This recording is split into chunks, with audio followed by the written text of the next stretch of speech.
Now let's see how to route using a link. So what I mean is, if we have to go to the profile page, we can simply type /profile in the address bar. But that is not proper. What we can do instead is create a link here. So to do that, let me first create an anchor tag here. And this will say, go to the profile page. Now save this and it will be here in the UI. And currently it's not useful, but if we are doing this, if we do this, let's say import link from next link, then we have to wrap this anchor tag in a link to create a link around it, so that when we click this anchor tag or a tag or maybe even p tag or a button, they should send us to that link or that route. So this will take a param called href, and inside we have to just type the route which is called profile. Now save this. Okay, I think a is not supported anymore. Maybe we have to do p tag.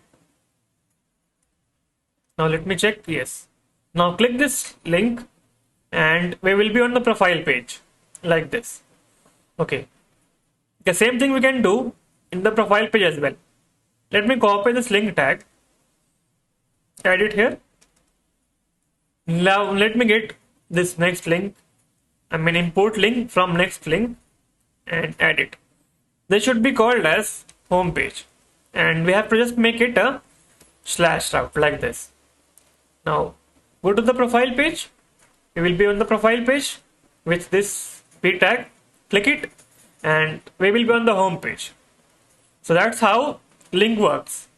But what about dynamic routing? So let's say that we have index.js, then we have the profile page. This index, then we have the profile page like this.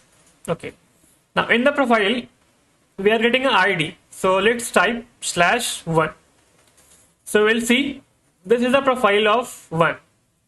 So in this case, how we can handle it? So we can simply type /1, and here we can say go to the profile page of 1. Now come to the home page and click this. It will be on this page, and this is called query. Yes, dynamic routing using the query, which is 1. Similarly, we can add Nishant 666 to be on this route. Let me go to this and click it, and we will be on this route that we typed here. Okay, now that's how we use link tag in Next.js.